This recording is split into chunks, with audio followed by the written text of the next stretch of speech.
Welcome to Grace Notes, the weekly community affairs show with Town of Yorktown Supervisor Michael Grace. I'm Bruce Apar of Chase Media Group, and we always start off the show with letting you know about some of the local events going on in and around Yorktown. And we are in the middle of the busiest vacation month of the year, August. So Very quiet. yeah, so it's a nice, quiet, slow time before Labor Day comes and everything starts to heat up again, so to speak. The Lions Club concerts have been going full steam. I mean, they get unbelievable turnout of the audience. I mean, it's just packed every other Sunday. I think more so this year than Yeah, that's past what everybody's years. saying. Yeah. I mean, in fact, I think Lou D'Amico told me like 2,000 people. In the past, maybe it was 1,000, 1,500, but it's more popular than ever. Well, the weather's cooperated. Yeah, beautiful weather. Yeah. Except for last Sunday, they actually went under the gazebo because they got a spritzer before the Right. concert. But it's a great evening out. Yeah, it really yeah. is. It's always nice. The Lions and Barry Ross, who sponsors it, Mohegan Lake Motors, deserve a lot of credit for bringing all that to Yorktown. Yeah, whenever again, I always go back to we have one of the most generous business communities. Yeah, that there is. Yeah, there is, and that's why we need to support them. Right. They're not. The disparagement that they get from certain quarters is just uncalled for. So. and I bet you some of the people in those quarters go to the concerts. Yeah. I mean, it's true. No, I mean they do. I mean, look, I mean the chamber does a great job. I mean, again, the Mohegan Motors is always a big sponsor. We have our new garbage contractor is a big sponsor. There's a lot of people that and this is what it means to be a community. Our business people and our business community integrates into the rest of the community, and that's why we have to embrace them. And that's just been my attitude all along, is that they're not our enemy. We're not adversarial. We should be, we should facilitate them as much as we possibly can because they give back so much in terms of the quality of life in the town of Yorktown. Right. They're enablers. Yeah, no, they're just they're a great bunch. They really are, and I can't say enough about even the Chamber of Commerce under Joe Visconti's direction too, as far as getting them excited about the community, and it does help. It really does. No, as Joe was telling us the other day when we had the United board meeting, the Chamber this fall has like 5 or 6 events going on. So they're busier than ever, and like you said, under him. They're very enterprising, as a Chamber of Commerce should be. That's what it's all about. Great. And our Yorktown Organizations United is going to it's going to get started. We're going to have an event this October 25th at Ciola Manor, right? It's going to be a lot of fun. Yorktown Follies. Yeah, we should just tell people, if you're not familiar with the Al Smith dinner in New York City, you can look it up. You could go Google it.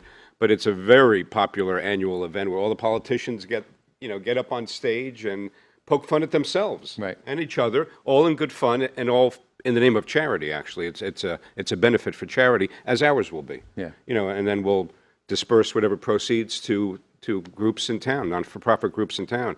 So yeah, that's going to be something that I think people in Yorktown have seen a lot, but I don't think they've ever seen anything like this. No, it'll be fun, and so we don't want to. We have to do the unveiling on that. Right. Yeah, I know. We don't want to give away too much. Yeah, but we also want to mention, Supervisor. This is speaking of people in the community who step up and really create goodwill and good causes and do fundraising. Dance for a Cause, which has been going on now for several years. It happens to be my neighbor across the street.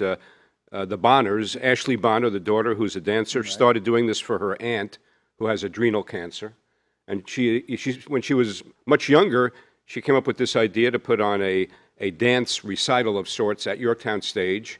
It raises a lot of money. They packed the place.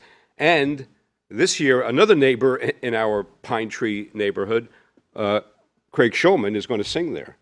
Oh, excellent! Yeah, no, I went to it last year, and I was telling you, and actually it is one of these miraculous stories because it's pancreatic cancer, adrenal, a form of and the prognosis is very poor for that. Yeah, yes, and I guess it's her aunt essentially, and has had a kind of a miraculous recovery on it, and having been in that position myself Right. early on in life. I always harken back to the idea that there is incredible healing power in support. Right. And it's funny. I'm always convinced that it's what I call the third party prayer that's the most powerful, and that is it's not yourself praying for yourself. It's not necessarily the loved ones that pray for you, but it's really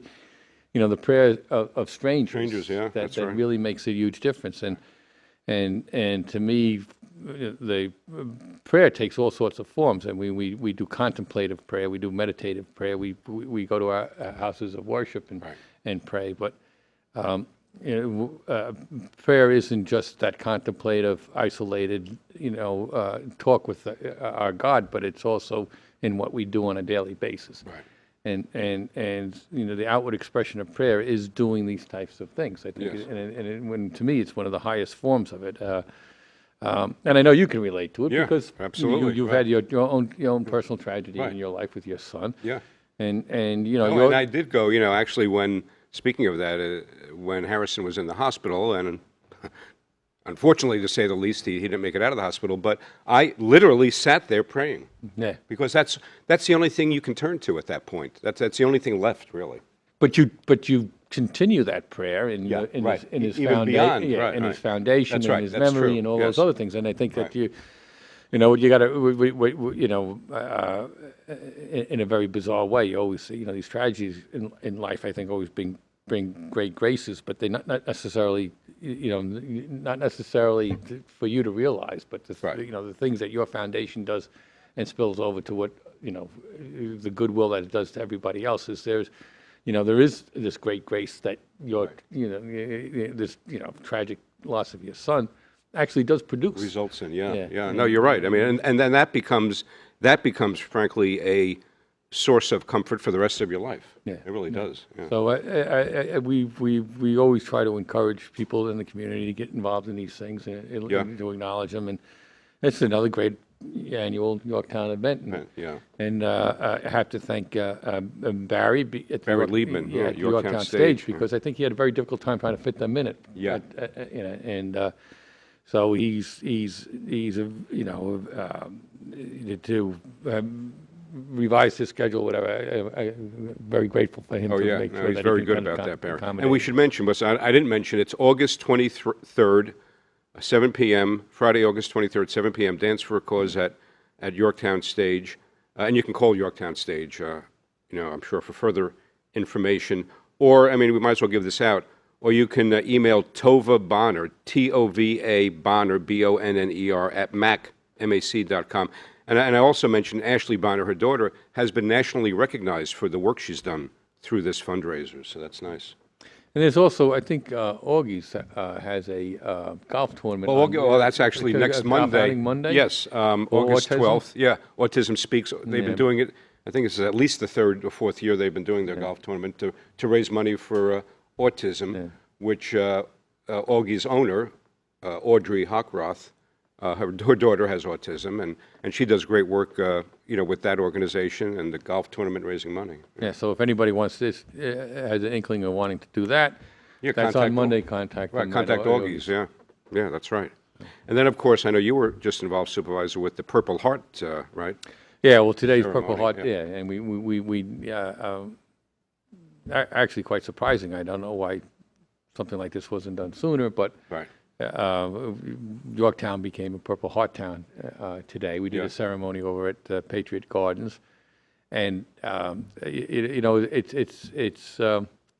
it's kind of strange for me because in a sense that I've entered this political life, and one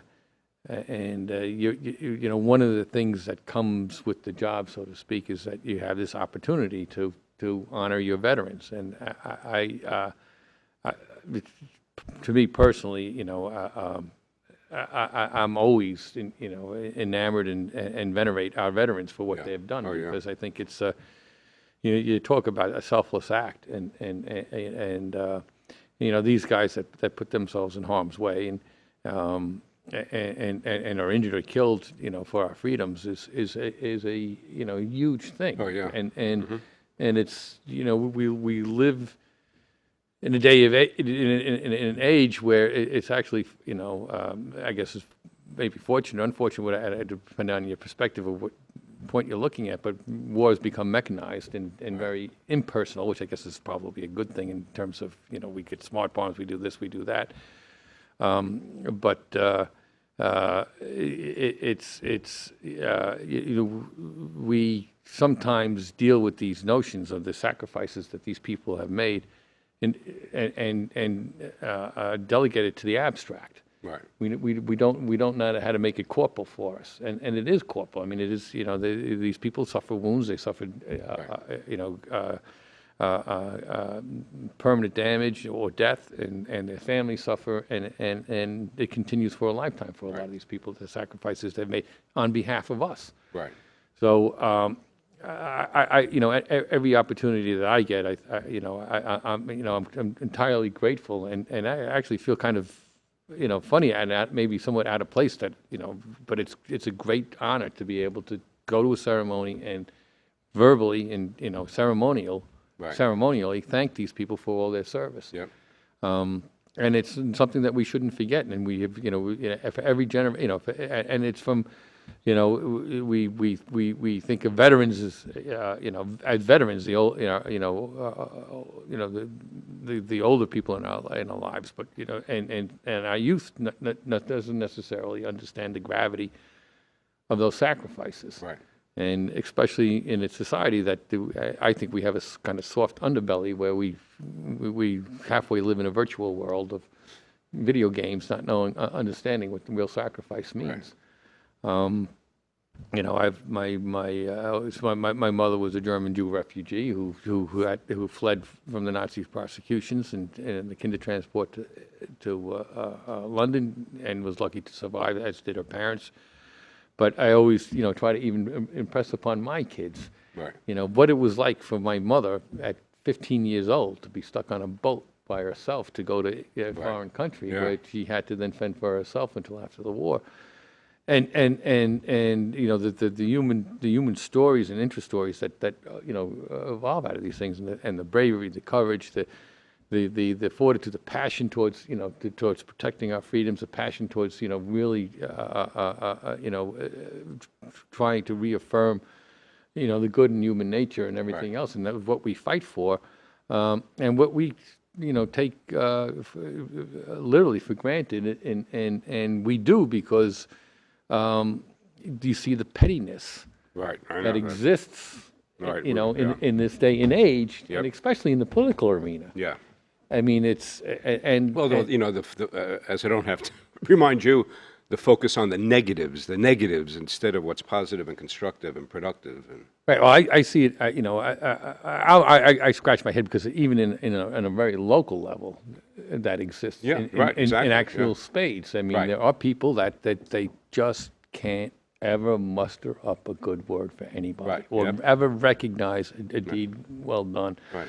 And the thing about it, too, that's actually bizarre with what you just said is that, and they can't wait to get up to the podium to say negative things. What is that about? But it's all negative, and anytime you try to accomplish something or move something forward, the sky's falling on them, and they have criticism all across the board.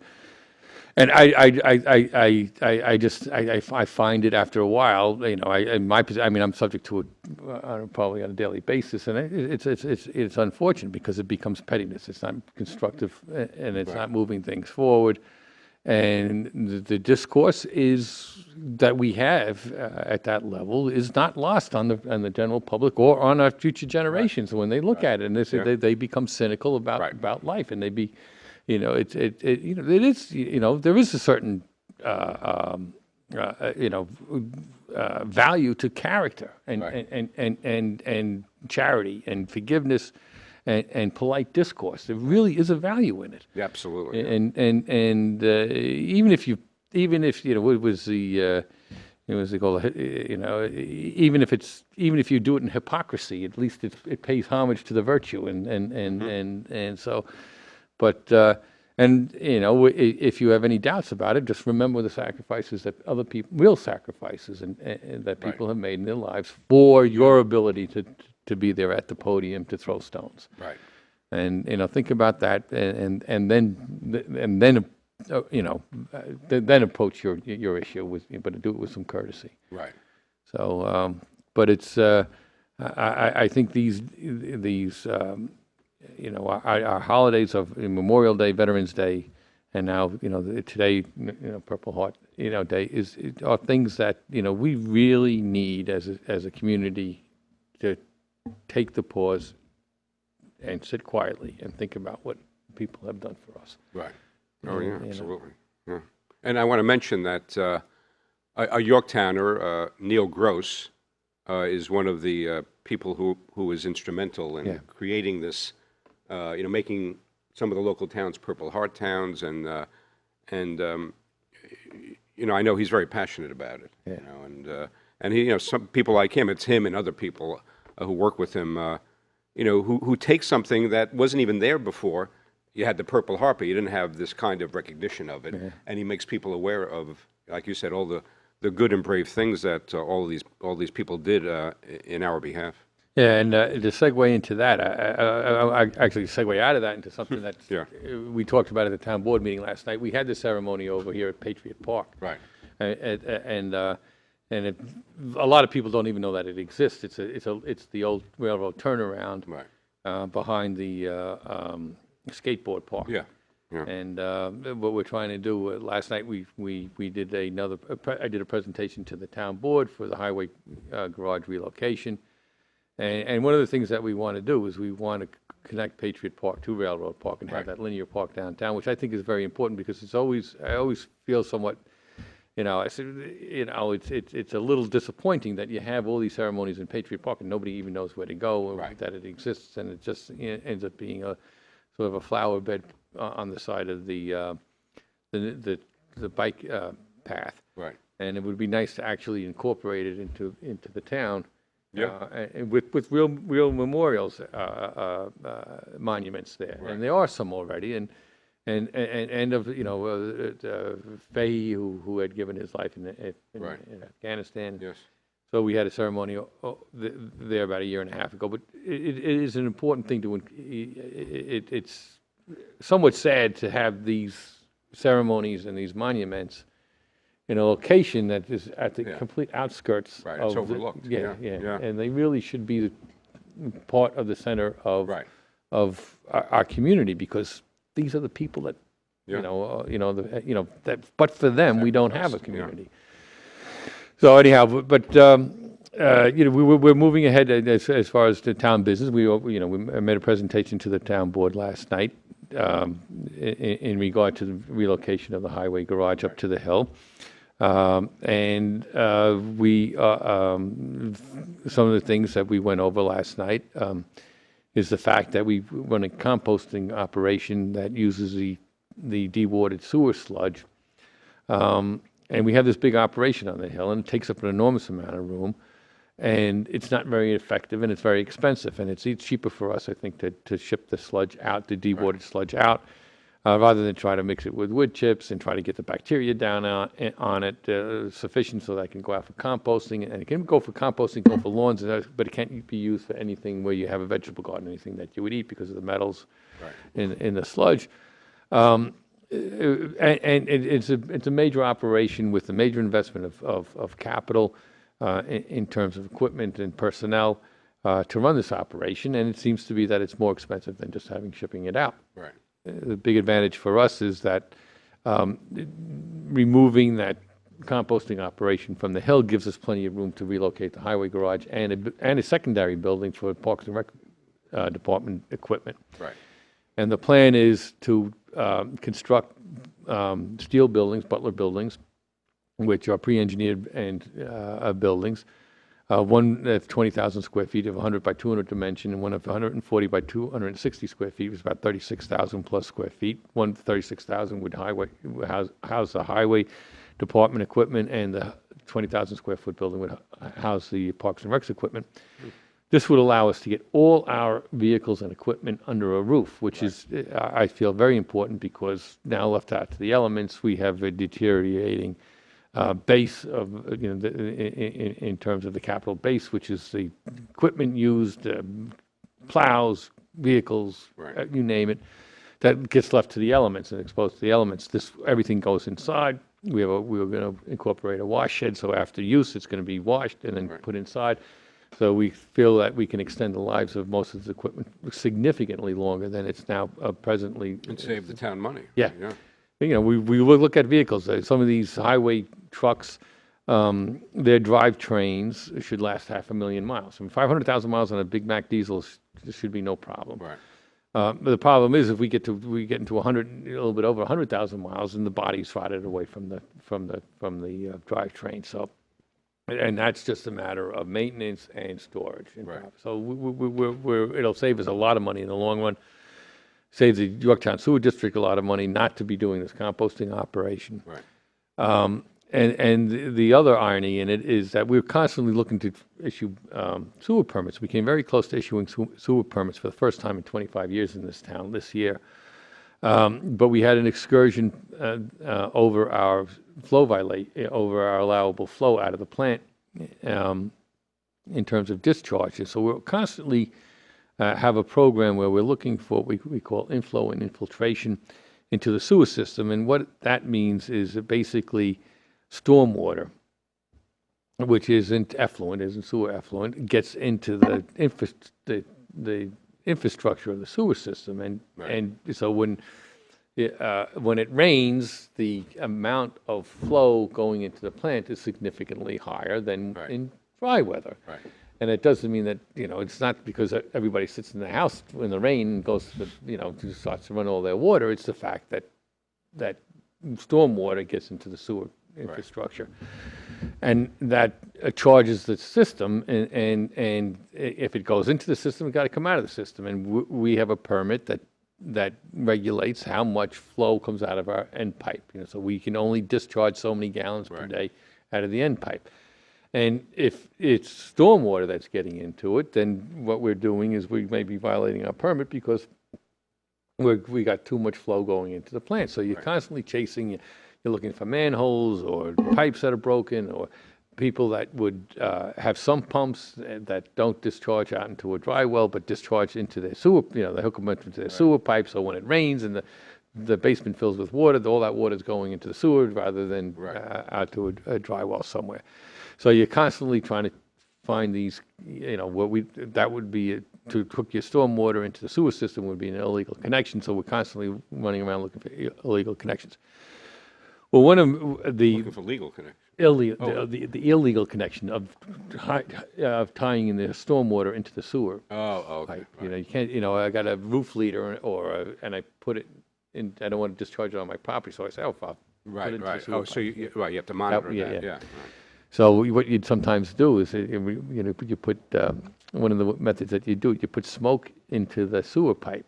And see where it goes. And see where it goes, and it comes out somebody's gutter. And then you can say, well, you got to disconnect it, and you get them disconnected, and then you turn your back and it gets reconnected. But so you're constantly chasing your tail. Remarkably, because we have this composting operation up there, and the compost, the sludge, has bacteria in it, we're required to treat the stormwater on the site as if it were sewer effluent. Mm-hmm. So all of that stormwater goes back into the plant for treatment.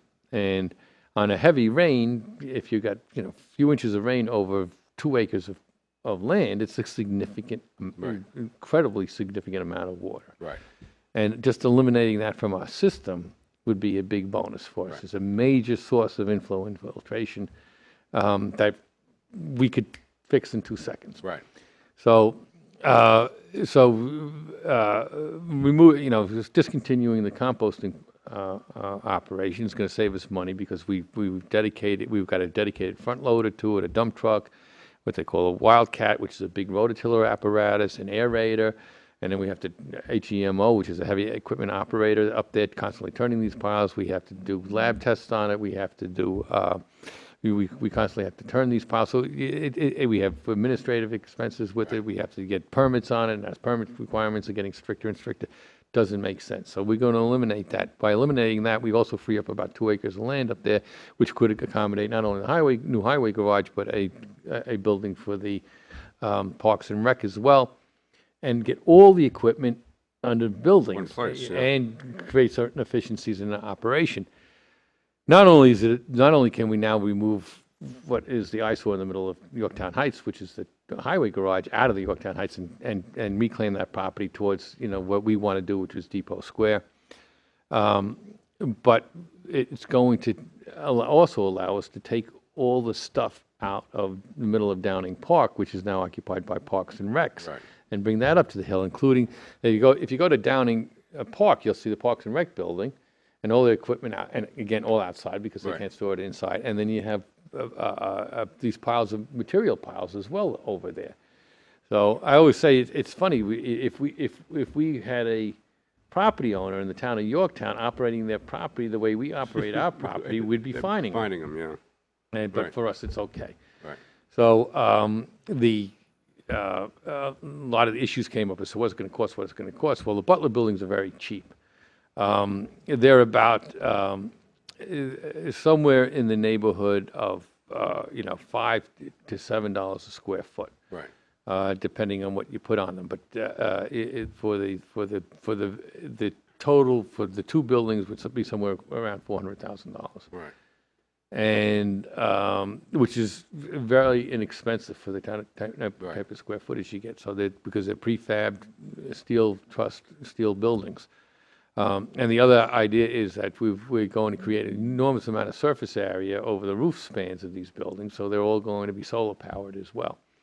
So we'll get them manufactured to accommodate solar panels. And what about Parks and Rec administrative staff? Would they be moved? Well, they'll be moved too. So They would be, yeah. They'll be out of Sparkle. We'll free up Sparkle Lake. We'll free up Downing Park. We'll free up the middle of town with the highway garage. Yeah.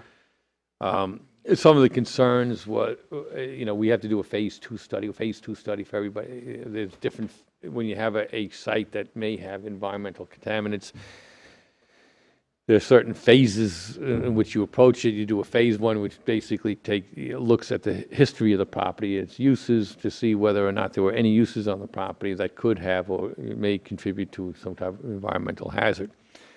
Interestingly enough, we all have this notion of bucolic farmland and agriculture. You think, oh, beautiful farm, what could it possibly have? Well, the problem with farms is they use a lot of ugly stuff over the years, and pesticides, herbicides. So sometimes farmland is Right. But so interestingly enough, but anyhow, you do a phase two, which gives you the history of the site. Just figure out what possible, what's the universe of possible contaminants that can be in the ground.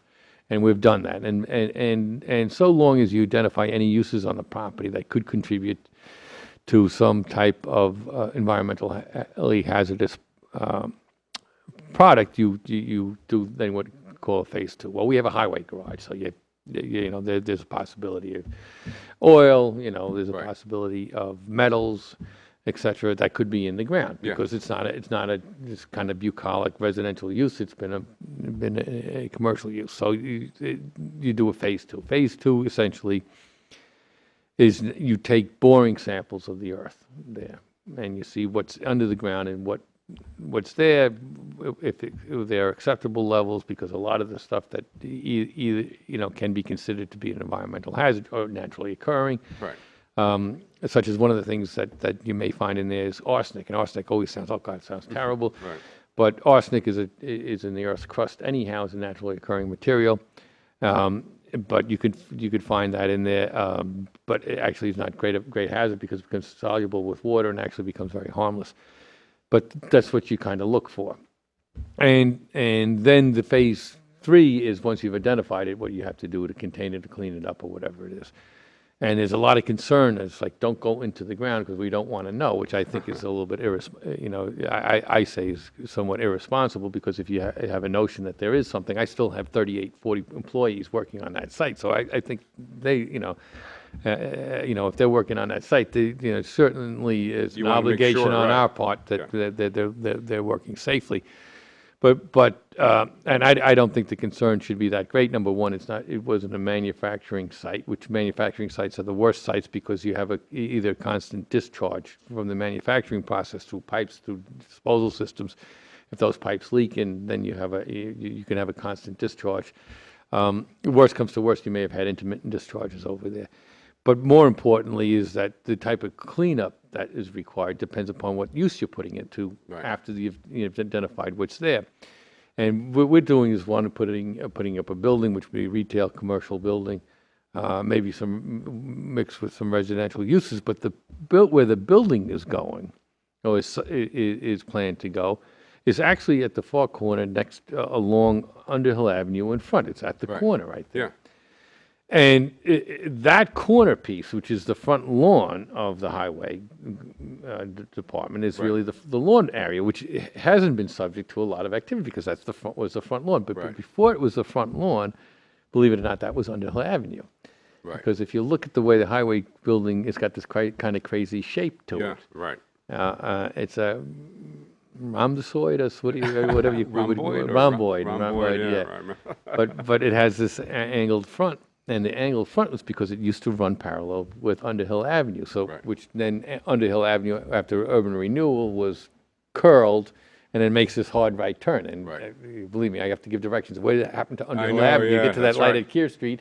Nobody knows where it becomes Commerce. And what happened to Underhill? Well, Underhill just took the hard right. Yeah.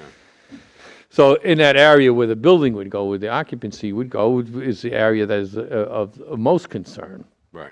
And that should be the cleanest, if not completely clean, because it was just the roadbed at one time. So that shouldn't be a problem. Everyone says, well, there used to be a town dump, but that's further down, down Front Street. Right.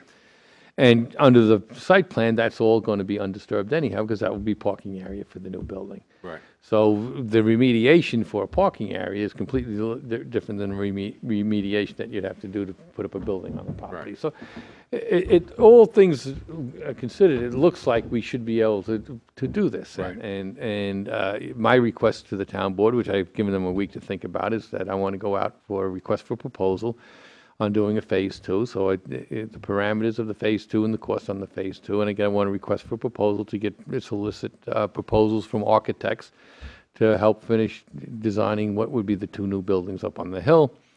And in that regard, that should be fairly inexpensive as well, because I have both the highway superintendent, Eric D. Bartolo, and which I'm going to use his up to 10 years of experience as a highway superintendent to design what it is that he thinks he needs in that building to make it function. With an architect tightening it up, and we have Parks and Rec has already given me a plan as to what they're looking for, but you need to make sure you got building codes and what needs to be done in architects. So it shouldn't be that expensive, but we need building plans to put the buildings up. So we're going to make a request for proposal to solicit architectural services to finish up on what has been rough sketched and started by the highway superintendent and the superintendent of parks, which is Brian Gray, which have been great and very helpful on it. And then the next step is to start to look to, we have a site plan which came out of the planning director, John Tegeter. Yep. So that should be sufficient. And then to start the permit process. And, there was a question, well, what's DEP going to think about it? DEC being Department of Environmental Conservation of the state of New York, DEP, Department of Environmental Protection of the city of New York. And they ought to love it because, number one, the stormwater on the site, which won't have to be treated in the plant anymore, which is not an optimal situation. The stormwater will be treated, but it won't have to go to the plant to be treated. Plus, getting all the equipment and the material under a roof is not insignificant environmentally. It's good for the equipment because it preserves the equipment. But the other thing that you have with heavy equipment and machinery is that heavy equipment and machinery is greasy, oily, and you do have runoff from machines. So there's environmentally for an owner of a machine, you want it inside because it's the best place to put it. For the environment, the best place to put it is inside as well. Right. And then we will also do the solar panels on top of it. So we're looking to do very green buildings. And I think that in terms of the long-term savings for the town, it's going to be significant in the preservation of the capital equipment. Number one, and number two, we'll be able to reclaim this property.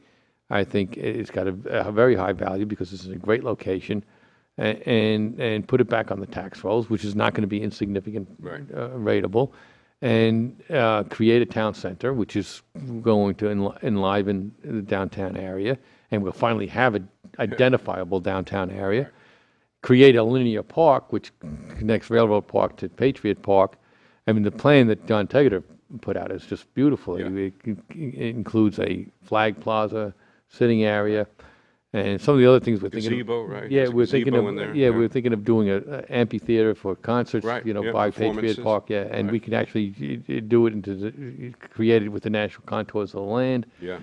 So Yeah, that'd be nice. we'd be very excited about it, and I'm hoping that the remaining members of the town board see the wisdom in going ahead with this and moving ahead with it now. And so you'll be voting on it next week? Yeah.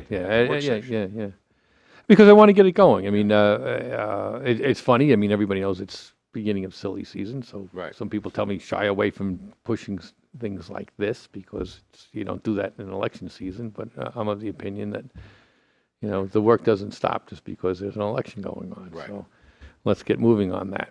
The other thing that came up last night too was the dog park. Yep. And Anybody bite?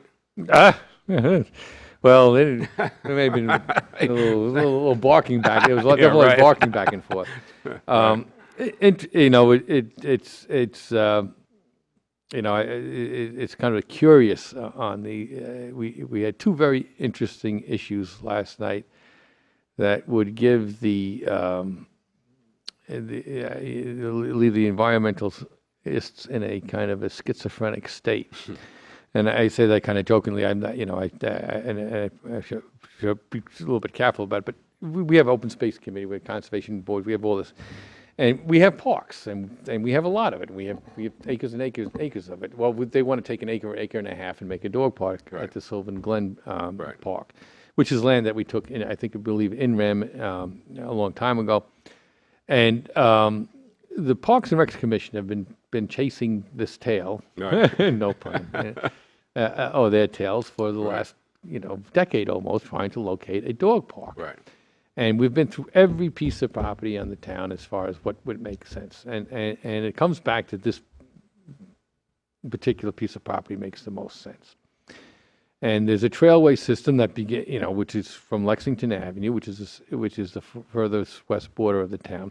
But that eventually ends up by Granite Knolls, which is along Stony Street, and there's a trail system. And Granite Knolls, we're going to be coming out with a plan for the development of Granite Knolls very soon, and getting engineering services. I think that's going to be, one of the requests Parks and Rec is going to come out with. So we have a master plan for that whole site, which would include two full-size lacrosse fields, full-size baseball field, parking, roadway system, and which we think that we can use Spectra Energy, who's going to do the pipeline with some contribution from them. But it'll eventually connect with the trail system all the way over to Sylvan Glen as well. So you had a head of a trailway through the whole park system, which that people can take their dogs and go from one end to the other. The issue is it needs a wetlands permit, and we're looking into that. A lot of the people that don't want, I'm trying to be attentive and carefully listen to their issues. There are issues with turtles, but I think we resolved that. We have some experts that say it shouldn't interfere with any of the turtle habitat or breeding grounds. But they don't seem to want. They think that I don't know. Dogs and dog owners are somewhat antithetical or not compatible with being in a park that is a quote unquote supposedly a passive park. Right. And I'm trying to wrap my head around. I mean, the park. I mean, this. You want me to walk in it, right? Right. I mean, you want me to enjoy it, and if I take my four-legged friend with me, I don't see the big issue. The difference, yeah. And I think dog owners who make use of these facilities are very respectful Yeah. of what, the facility and the park system around them, because they understand what a privilege it is. Right. So I don't, we'll work through it. The issue before the town board was just whether we give them a wetlands permit to put up the fence. Right. So the issue before the town board is whether we issue the wetlands permit is a rather simple one. There isn't any reason not to issue the wetlands permit. But the issue evolved into whether that should be the location for the dog park. Right. Yeah. And interestingly enough, it's really not the town board's, historically the town board always deferred to the Parks and Rec Commission, which really acts as independently of the town board in terms of the direction and the master planning for the parks. And this is what they want. After extensive survey of all the properties, this is where they wanted to go. So they're the applicant. Right. And, But then you still have to approve it. well, all we have to do is approve the wetlands permit. If it didn't need a wetlands permit, Oh, you mean as opposed to approving the location of a dog? right, if it didn't need a wetlands Right. permit, they could have gone ahead and done it anyhow. Oh, I see. Without the board's even voting on it. Right. Is that what you're saying? Yeah.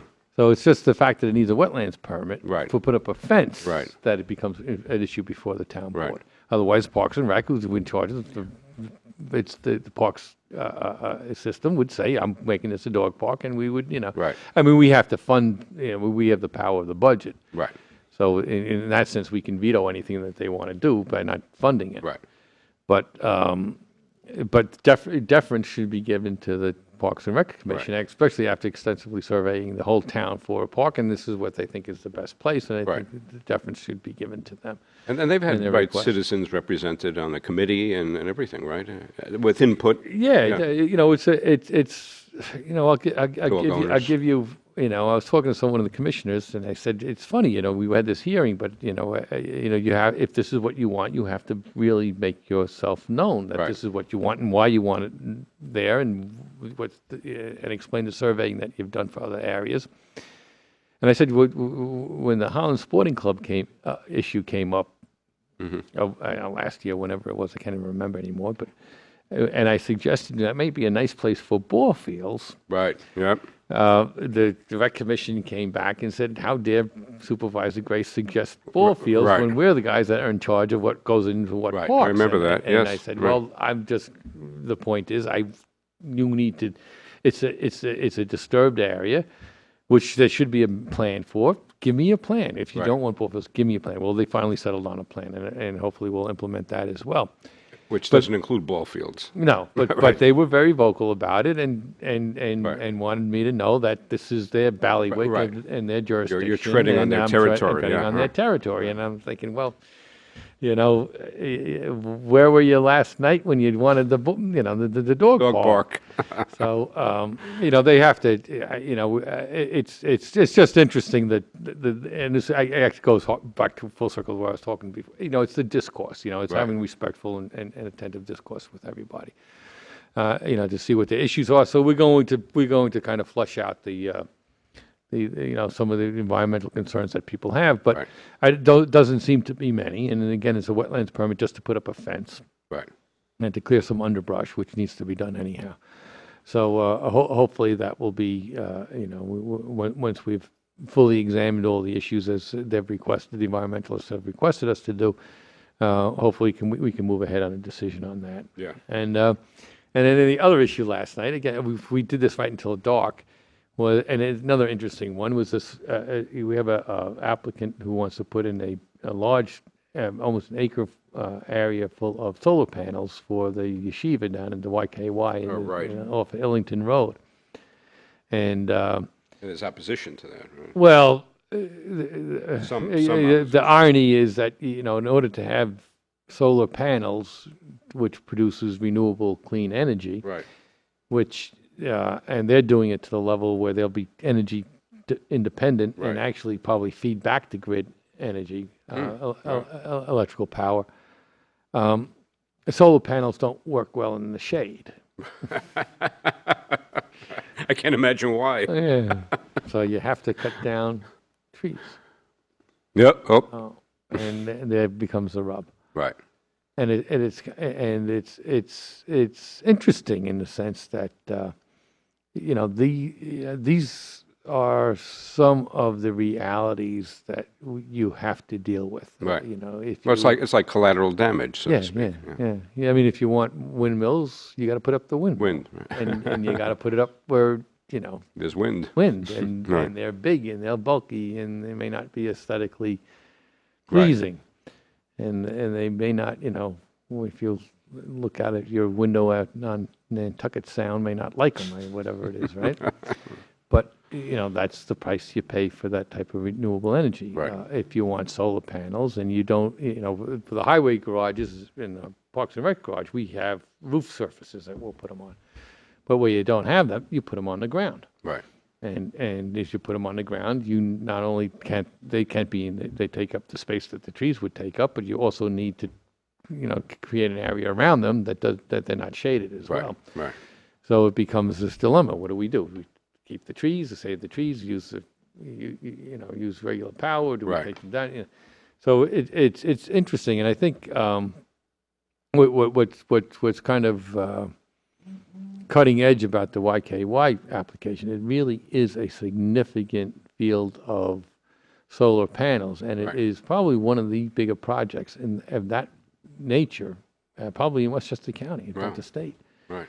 So I think it's really worthwhile Right. to give it a go, Yeah. Yeah. because it will, the experience of this may hone the debate Right. and the issues at a later date. How far do we go to sacrifice,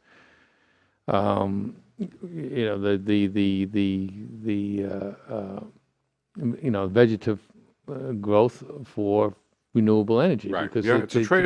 You're always going to have trade-offs. yeah. And it's interesting because, our tree ordinance requires them to replant in kind, but where are you going to have them take 200 trees and plant them? Right.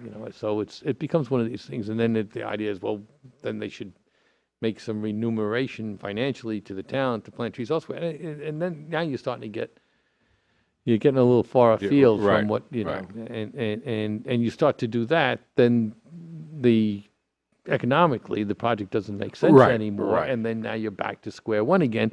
You've made it so upfront expensive that you can't make a recovery sufficient to make the Right. Well, it's like we were talking about earlier before we went on the air. It's like penalizing people for being innovative, right? Well, there is that mentality Yeah. out there. I think we were talking about Yeah. the people that, particularly in town, that seem to get villainized. Right, for being innovative. Yes, Right? yes. For coming And- up with creative solutions, or for developing new ideas, and Yeah. pushing forward. Right. Well, I mean, But I mean, anything that takes somebody out of their, your comfort zone. Right. And then it's, the sky is falling, and Yeah. all the downside is, Right. and They start to twitch. right. And there's no great successful entrepreneur that I say ever took a risk. They don't take. I mean, we call them risk takers, but they're Right. not risk. The most successful people in the world are completely adverse to risk.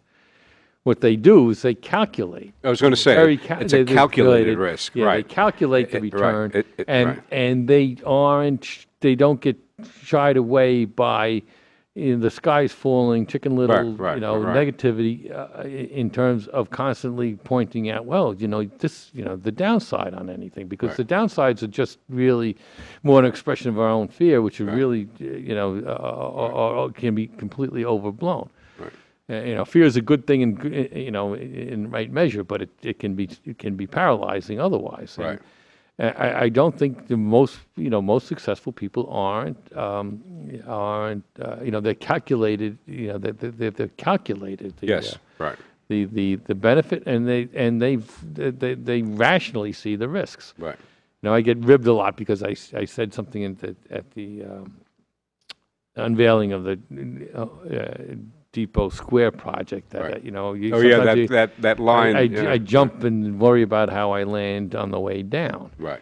and everybody says, "Oh, it's Right. you take it as recklessness," and it's Right. and I guess that's the way they can take it. But the idea is, obviously, you're not going to jump knowing that I know I'm gonna have a safe Right, landing. land on both feet. I don't need to know exactly how if I'm going to stick it and give you a 10 on it or Right.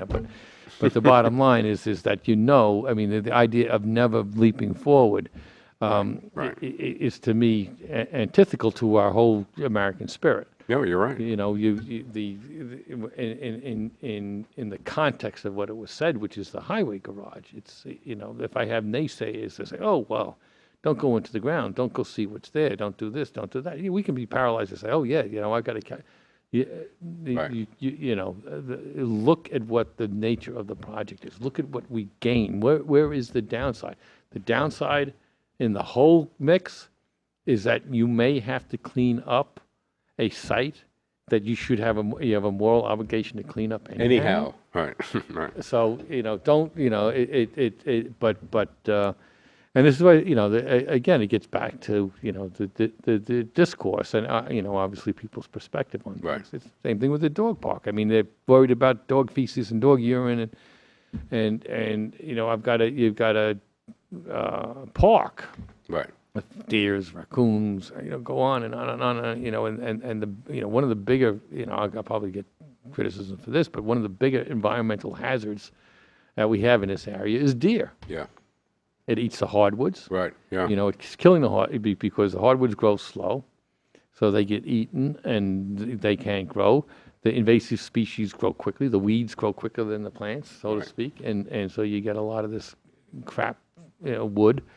And the hardwood forest that would be natural to this area doesn't get a chance because they're eaten up by the deer feces, and the big Giardia outbreak that was the cause for water filtration set by the federal government. It wasn't human feces; it was animal feces essentially. Right. So I go one of the places in New York State that had issues with Giardia was the Adirondack Mountains. There's nobody up there except for real wildlife, but it's all surface water, all surface water, drinking water too. So it's streams, it's lakes, and that's what it gets. So and with the dog park, I mean, again, every dog park has rules and regulations about picking up dog excrement. It's required because people that are in the park are in a fenced area and they don't want to step in feces. Right. So if your dog, happens to go to the bathroom in the park, you have an obligation to pick it up, and and they have, they actually have composting stations for that. Yeah, and they have a dog park in Ossining that operates very well and effectively. Yeah, and I've been to it, and it's it's regulated by the dog owners, right? right? And I'm going to tell you, go up there, and every time I've been up there, there's 5 or 6 cars maybe, and it's very sociable.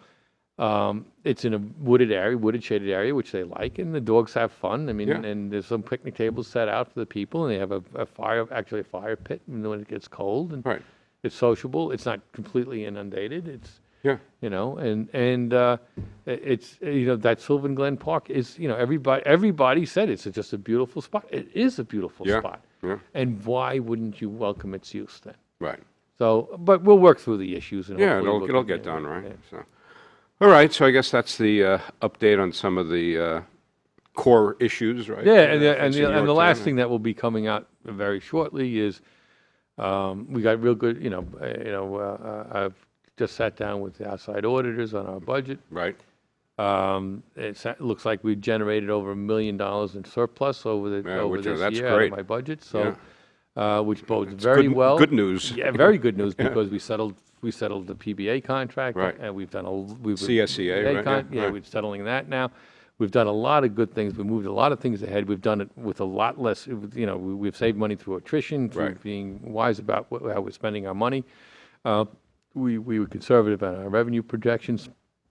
We've gotten a lot of economic activity out there, which produces permit fees. Right. So we're in very good health, and we've generated a surplus, a very healthy surplus over the last year. Right. So that's very good news for everybody, and it bodes well for a possible tax cut.